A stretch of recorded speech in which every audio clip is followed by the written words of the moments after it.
Ecology environment की series में हम लोग आगे टॉपिक्स देखते हैं क्या बचता है। तो लिविंग ऑर्गेनिज्म का टाइप्स देखना है हमें, जिसमें प्रोड्यूसर्स, ऑटोट्रॉफ्स, कंज्यूमर्स, हेटेरोट्रॉफ्स होता है। फूड चेन पढ़ना है, जिसमें फूड चेन का टाइप होता है डेट्रिटस फूड चेन और ग्रेजिंग फूड चेन। जहां तक बात है प्रोड्यूसर्स और हेटेरोट्रॉफ्स की, इसके बारे में हम लोग पहले ही बात कर चुके हैं प्रीवियस वीडियो में, जिसमें है आपका फोटोसिंथेटिक ऑटोट्रॉफ्स और कीमोसिंथेटिक ऑटोट्रॉफ्स। मतलब यहां पर यह है कि जो लिविंग्स है इकोसिस्टम में, एनवायरमेंट में लाई करते हैं, वो इकोसिस्टम एनवायरमेंट में पाए जाने वाले जितने भी जीव हैं उनको हम बेसिकली दो प्रकार में बांट सकते हैं। किस आधार पर? कि उनका भोजन प्राप्त करने का तरीका कैसा है ना। What is the mechanism of food intake, process of food intake, कैसे वो फूड का कंजम्पशन करते हैं, कैसे वो फूड को बनाते हैं, डायरेक्टली फूड को प्रिपेयर करते हैं या वो किसी पर उनका डिपेंडेंसी होती है। तो लास्ट क्लास में हमने आपके प्रीवियस वीडियोस में ये बात डिस्कस कर दी है कि जो प्रोड्यूसर है ना, वो ऑटोट्रॉफ्स होता है। और प्रोड्यूसर या ऑटोट्रॉफ्स हिंदी में कहते हैं स्वपोषी, कहते हैं इसको, हिंदी में इसको हम स्वपोषी कहते हैं, राइट। जो ऑटोट्रॉफ्स है उसका मीनिंग है कि those living organism which having capability to produce their own food under synthesization, under photosynthetic reaction और chemosynthesis reaction, है ना। फोटोसिंथेसिस या कीमोसिंथेसिस रिएक्शन के थ्रू वो लिविंग ऑर्गेनिज्म जो अपने लिए खुद अपना भोजन बनाते हैं उनको हम ऑटोट्रॉफ्स कहते हैं। बेसिकली इसमें प्लांट्स का इसमें सीरीज आता है। प्लांट्स इस श्रेणी में आते हैं, पौधे, वृक्ष पौधे क्या होते हैं, इस श्रेणी में आते हैं, जो स्वपोषी के रूप में होते हैं। और ये जो स्वपोषी है, जो खुद से अपना खाना बनाने में सक्षम है, वो दो प्रकार का होता है। एक सूर्य से आने वाली, सन से आने वाली एनर्जी को, है ना, कंज्यूम करके फोटोसिंथेटिक रिएक्शन, जिसे हम प्रकाश संश्लेषण की क्रिया कहते हैं, फोटोसिंथेसिस रिएक्शन के थ्रू फूड का फॉर्मेशन करते हैं। उन्हें हम कहते हैं आपको, है ना, फोटोसिंथेटिक ऑटोट्रॉफ्स। और दूसरा हम कीमोसिंथेटिक ऑटोट्रॉफ्स का मतलब है जो केमिकल रिएक्शन के द्वारा अपने फूड का फॉर्मेशन करते हैं। तो केमिकल रिएक्शन के द्वारा जो प्लांट्स, लिविंग ऑर्गेनिज्म अपना फूड का फॉर्मेशन करते हैं, जिसमें हमने हाइड्रोजन सल्फाइड प्लस क्या कहते हैं आपको वाटर का रिएक्शन करके ग्लूकोज बनाया था, साथ में उसमें, है ना, सल्फर रिलीज हुआ था, वाटर रिलीज हुआ था। वो रिएक्शन आप प्रीवियस वीडियो में हमारे जाके देख सकते हैं। तो कीमो का मतलब यहां केमिकल से है, राइट। कीमोसिंथेटिक ऑटोट्रॉफ्स वो है जो कैसे होंगे, केमिकल का यूटिलाइजेशन करेंगे। सनलाइट की प्रेजेंस उसके लिए रिक्वायर्ड नहीं है, मतलब सूर्य की किरणें आना उसके लिए जरूरी नहीं है। ऐसी स्थिति में कीमोसिंथेटिक ऑटोट्रॉफ्स कहलाएंगे। मतलब रासायनिक तत्वों पर आधारित अभिक्रिया कर अपना भोजन का निर्माण करने वाले स्वपोषी के प्रकार हैं, जिन्हें हम कीमोसिंथेटिक ऑटोट्रॉफ्स कहते हैं, राइट। अब अगर हम प्रोड्यूसर्स की जो उत्पादक है या स्वपोषी है ना, इसके बाद में देखें तो दूसरा टाइप का, सेकेंड टाइप का जो लिविंग ऑर्गेनिज्म आता है उसमें कंज्यूमर्स का रोल होता है, because these are not the producers, ये प्रोड्यूसर्स नहीं है ना। और इस कंज्यूमर्स को हम लोग कहते हैं हेटेरोट्रॉफ्स, हिंदी में उपभोक्ता। कंज्यूमर्स को उपभोक्ता कहा जाएगा, और यहां हेटेरोट्रॉफ्स मतलब परपोषी, राइट। परपोषी मतलब ये दूसरों पर इनका निर्भरता होता है, दूसरे जीवों पर इनका निर्भरता होता है। और जो स्वपोषी और परपोषी मतलब ऑटोट्रॉफ्स और हेटेरोट्रॉफ्स का जो एक लिंकेज बनता है, वही फूड चेन भी होता है। जो ऑटोट्रॉफ स्वपोषी पेड़ पौधों का उपभोगी जो उपभोक्ता है, परपोषी जो पेड़ पौधों पर प्रत्यक्ष अथवा अप्रत्यक्ष रूप से निर्भर करता है ना, उसी के ट्रॉफिक लेवल के साथ में जो लिंक बनते हैं, है ना, ट्रॉफिक लेवल के साथ में जो उसका चेन रिएक्शन क्रिएट होता है, वही क्या कहलाता है? फूड चेन कहलाता है ना, that is the food chain, है ना। तो यहां पर हम ऑटोट्रॉफ्स या प्रोड्यूसर्स के बारे में पहले डिस्कशन कर रहे हैं, और कंज्यूमर्स या हेटेरोट्रॉफ्स का मतलब है every of the living organism that belongs to the animal called as what? Heterotrophs. जो एनिमल पर जिसका डिपेंडेंसी है उसको हम लोग क्या कहते हैं? जो एनिमल के टाइप का लिविंग ऑर्गेनिज्म है बेसिकली वो हेटेरोट्रॉफ्स में आता है, because they are not capable of producing their own food. अपना खुद का भोजन बना पाने में वो समर्थ नहीं है, इसलिए उसको हम परपोषी कहते हैं, है ना, उसको हम परपोषी कहते हैं। तो परपोषी वो है जो प्रत्यक्ष अथवा अप्रत्यक्ष रूप से स्वपोषी पर निर्भर करता है। प्रत्यक्ष अथवा अप्रत्यक्ष रूप से स्वपोषी पर निर्भर करता है, उसको हम क्या कहते हैं? परपोषी कहते हैं, है ना। तो परपोषी का जो पहला टाइप है that is the herbivores. Herbivores कहते हैं, हार्बीवोरस एनिमल होता है ना, जिसे हम कहते हैं शाकाहारी, राइट। ये शाकाहारी होता है, ये नॉन वेजिटेरियन नहीं होता है, ये वेज कंज्यूम करता है, वेजिटेरियन होता है। प्लांट्स एंड प्लांट प्रोडक्ट पर इसका डिपेंडेंसी होती है, प्लांट एंड प्लांट प्रोडक्ट पर इसका क्या है? डिपेंडेंसी होती है। और इसमें आपको गोट है, बकरी, काऊ गाय, है ना, उसके बाद में monkey, hippopotamus, right, hippopotamus, zebra, rhinos, bison, elephant etcetera. तो ये सारी चीजें हैं जो डिफरेंट डिफरेंट टाइप के एनिमल्स हैं, ये आपको शाकाहारी में आते हैं, इन्हें हार्बीवोर्स कहते हैं। इनको हम क्या कहते हैं? हार्बीवोर्स कहते हैं। इसके बाद में ये हार्बीवोर्स जो है इनका डिपेंडेंसी डायरेक्टली प्लांट पर होती है। किस पर होती है? ऑटोट्रॉफ्स पर होती है। लेकिन ये स्वपोषी नहीं होते हैं। कभी समझ में आ जाए कि शाकाहारी स्वपोषी हो सकता है, अपना स्वयं का पोषण ये नहीं कर सकता, इसकी निर्भरता स्वपोषी पर है, पेड़ पौधों पर होती है, पेड़ पौधे घास, इस पर इसकी डिपेंडेंसी होती है। दूसरे नंबर पर आता है कार्निवोर्स, ठीक है।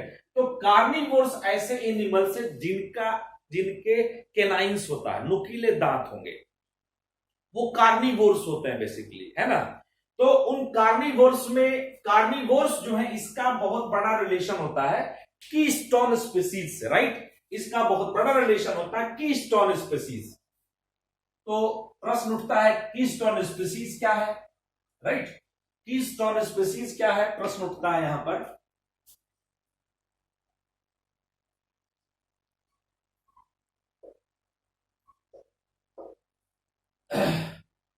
कार्निवोर्स का मतलब किससे है? इसका संबंध किससे है?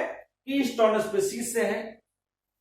और ये वो लिविंग ऑर्गेनिज्म है, ऐसे एनिमल से जिनका केनाइंस होता है, नुकीले दांत होते हैं, है ना। यहां दोनों बातें समझने की है, जिसमें टाइगर आता है, पैंथर है, लायन है, जगुआर है, प्यूमा है ना, प्यूमा है। ये सभी एनिमल्स किस में आते हैं? आपको कार्निवोर्स में आते हैं। ये हार्बीवोर्स का कंजम्पशन करते हैं, प्लांट्स का कंजम्पशन नहीं करेंगे। इसका इनडायरेक्टली आपको ऑटोट्रॉफ्स पर डिपेंडेंसी है, डायरेक्टली ऑटोट्रॉफ्स पर डिपेंडेंसी नहीं है ना। कहा भी जाता है कि शेर भूखा मर जाएगा लेकिन लॉइन, शेर का मतलब क्या? लॉइन। शेर भूखा मर जाता है लेकिन घास नहीं खाएगा। तो ये कहानी यहां पर है। तो इसका मतलब है कि कार्निवोर्स ऐसे लिविंग ऑर्गेनिज्म है जिसमें केनाइंस होगा, नुकीले दांत होंगे, उसमें टाइगर होता है, पैंथर होता है, लायन है, जगुआर है, प्यूमा है ना। इस तरह से बहुत सारे लिविंग ऑर्गेनिज्म है। अब इसका रिलेशन कीस्टोन स्पीसीज से मैं यहां पर कहना चाह रहा हूं। तो कीस्टोन स्पीसीज क्या है? ऐसी स्पीसीज वो प्रजातियां, पर्यावरण में पारिस्थितिकीय तंत्र में पाई जाने वाली वो सभी प्रजातियां जो पारिस्थितिकीय तंत्र में समस्त प्रजातियों, समस्त जीवों की जनसंख्या का निर्धारण करती हैं। समस्त जीवों के, है ना, जनसंख्या का निर्धारण करती है कि प्लांट्स का संख्या क्या होगा, वो भी निर्धारित कार्निवोर्स या कीस्टोन स्पीसीज से होता है। राइट, तो ये पर्यावरण को एक तो संख्या को निर्धारित करेगा, जितनी भी प्रजातियां हैं पारिस्थितिकीय तंत्र की या बायोस्फीयर की, उनकी प्रजातियों को निर्धारित करता है। की रोल है इसका, महत्वपूर्ण रोल है। जैसे एक चाबी की मतलब चाबी हुआ, तो चाबी से किसी भी कमरे में चाबी से क्या होता है, ताला खुलता है और हम कमरे में प्रवेश कर जाते हैं। कोई एक रूम है, वो उसमें ताला से वो बंद किया गया है ना, ताला लॉक कर रखा है, उसमें लॉक किया हुआ है। अब उस लॉक को है ना खोलने के लिए चाबी चाहिए, कमरे में घुसने के लिए हमें वो लॉक खोलना होगा। तो की है ना, की मतलब वो जो मेन बहुत इंपॉर्टेंट रोल प्ले करता है उसको हम की से डिनोट करते हैं ना। तो कीस्टोन स्पीसीज, तो ऐसी प्रजाति जो क्या करेगा, पारिस्थितिकीय तंत्र में उसका योगदान। कीस्टोन का स्टोन किस लिए यहां पर टर्म आया है, तो एक इस तरह से स्ट्रक्चर बनता है आर्क टाइप का, और उस आर्क में बहुत सारे ईंट लगाई जाती हैं।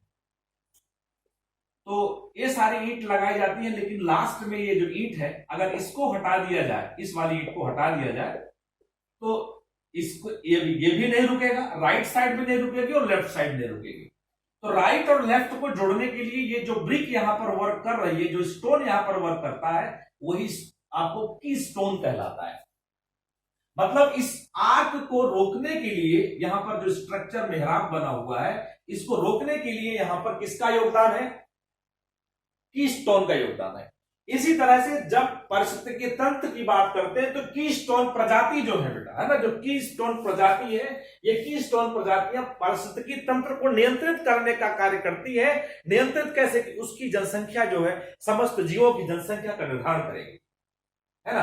अब इसमें अगर हम बात करते हैं टाइगर का या पैंथर का, लॉयन की बात करते हैं, तो टाइगर और लॉयन हार्बीवोर्स को कंज्यूम करता है। बाइसन हो जाता है, चाहे गोट है, काउ, मंकी, इन सभी को क्या है, जेब्रास को, इनको क्या करता है, अटैक करता है इन पे, और इनसे अपना फूड ये पाता है। इसकी डिपेंडेंसी हार्बीवोर्स पर है। राइट, अब इसके बाद में हार्बीवोर्स पर इसकी डिपेंडेंसी है, यहां से इसका फूड मिलेगा। अगर हार्बीवोर्स को ये नहीं कंज्यूम करता है, तो जैसे हिरन है, डियर है ना, एक बार में कई कई हिरन क्या करता है, बेबीज को प्रोड्यूस करता है।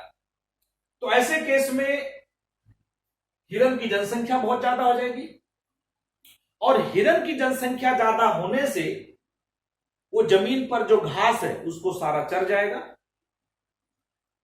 ग्रेजिंग एनिमल है, तो सारी जो प्लांट्स हैं, जो ग्रासेस है, उसको जमीन पर उसको क्या करेगा, है ना, पूरा खा जाता है।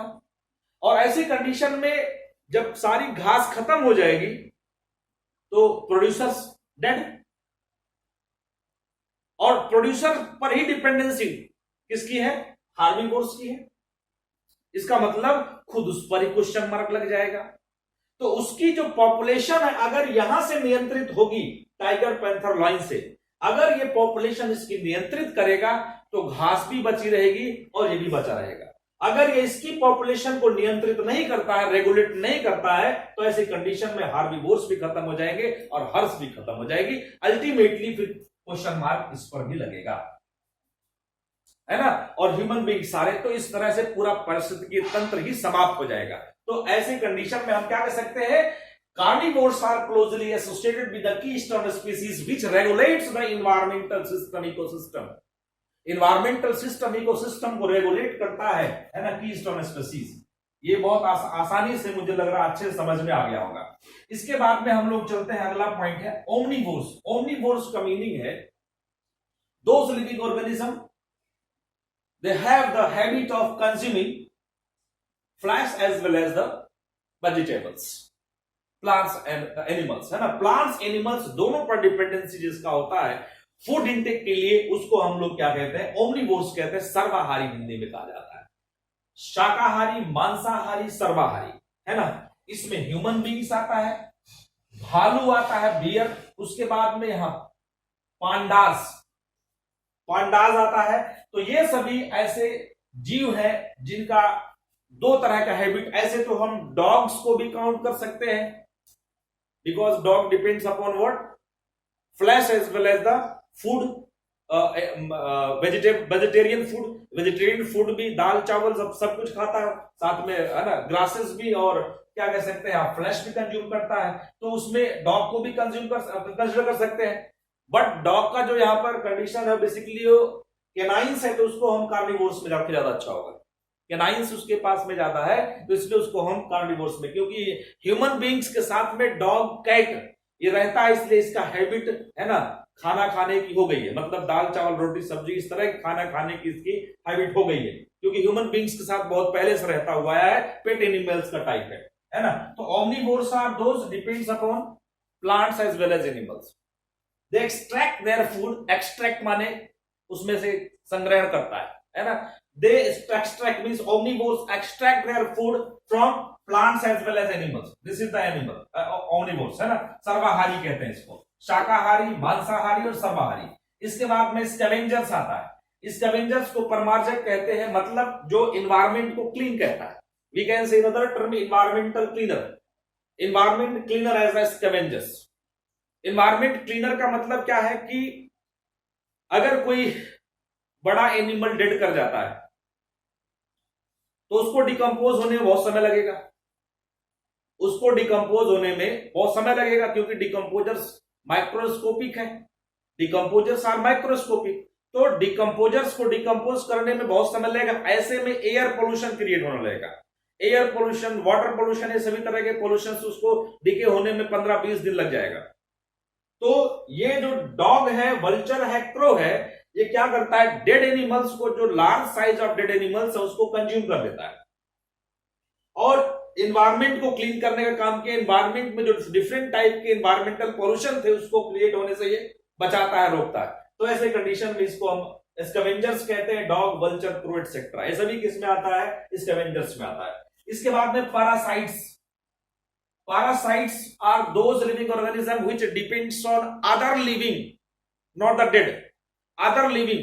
और इसमें ऐसा नहीं है, ये कार्निवोर्स से अलग है, कार्निवोर्स भी अदर लिविंग पर डिपेंडेंट है, हार्बिवोर्स भी अदर लिविंग पर डिपेंडेंट है ना।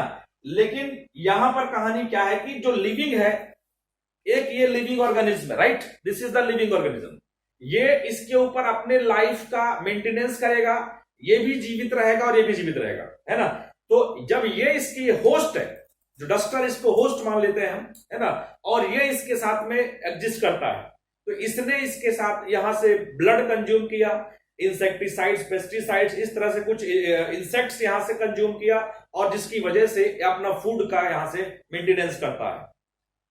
तो ऐसे कंडीशन में उसको पैरासाइट्स कहते हैं, राइट, पैरासाइट्स कहते हैं। तो पैरासाइट्स में लाइस आता है, लेइश मतलब जो कहते हैं हिंदी में, उसके बाद लीस है, जू है, मॉस्किटोज मच्छर है ना। मॉस्किटोज क्या करता है, लिविंग ऑर्गेनिज्म चाहे एनिमल हो या ह्यूमन बीइंग हो, एनिमल या ह्यूमन बीइंग के बॉडी पर क्या करेगा, बैठेगा, उसमें एक पोर्स में है ना अपने दांत को चुभाता है और वहां से ब्लड लेगा और उसका अपना जीवन चलता रहेगा, ठीक है। तो पैरासाइट्स हो गया।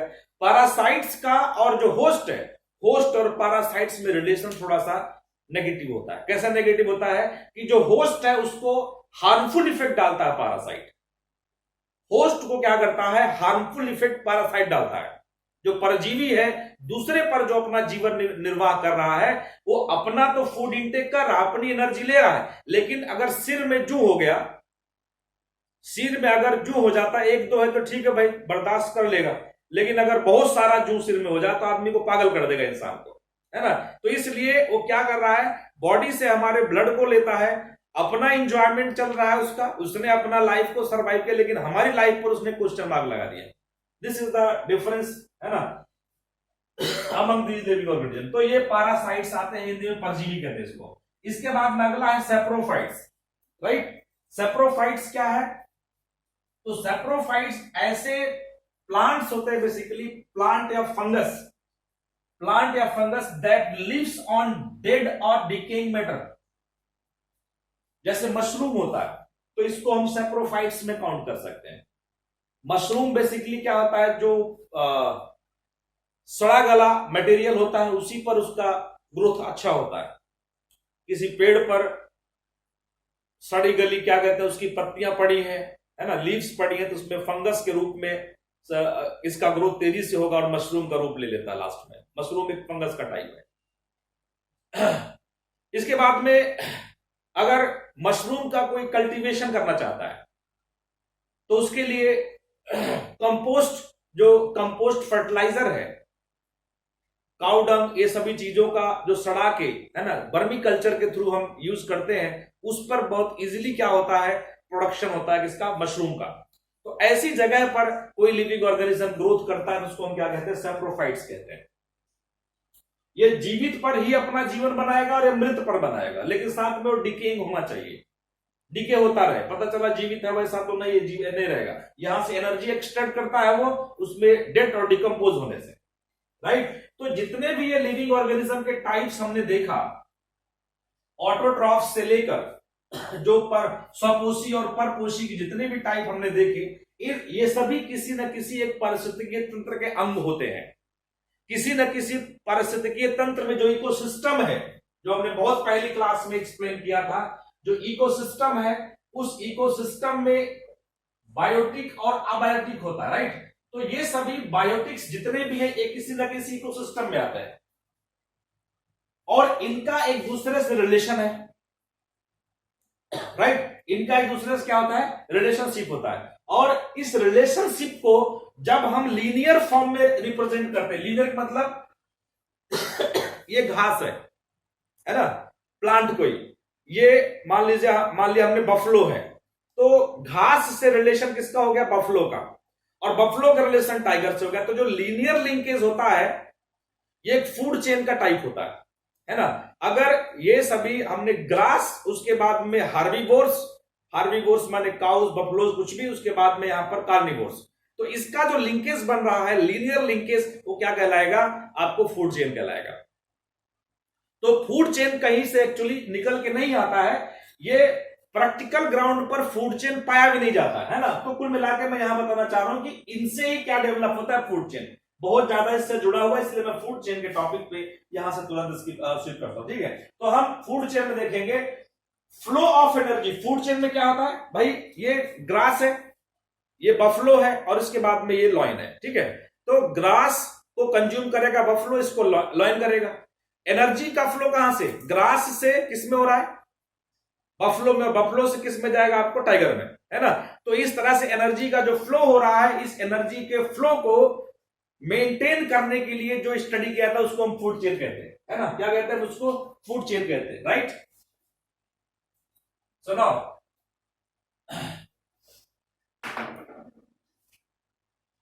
फ्लो ऑफ एनर्जी, एनर्जी का प्रवाह, ऊर्जा का प्रवाह through linear network linkage, linear network linkage, right.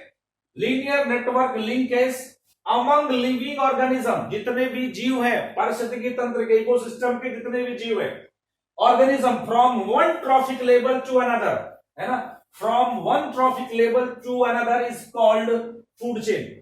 एक ट्रॉफिक लेवल, एक ऊर्जा स्तर वाले जीव से दूसरे में जो ऊर्जा का प्रवाह होता है और उनका अपना natural food habit, food intake का प्रोसेस है, ये सभी चीजों को मिलाकर क्या बनता है, फूड चेन बनता है।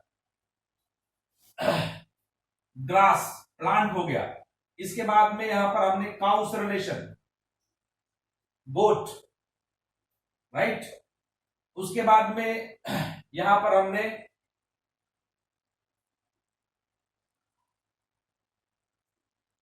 लॉइन, तो इसका रिलेशन कैसा है, ग्रास गोट को और गोट लॉइन को एनर्जी दे रहा है, तो एनर्जी का फ्लो हुआ।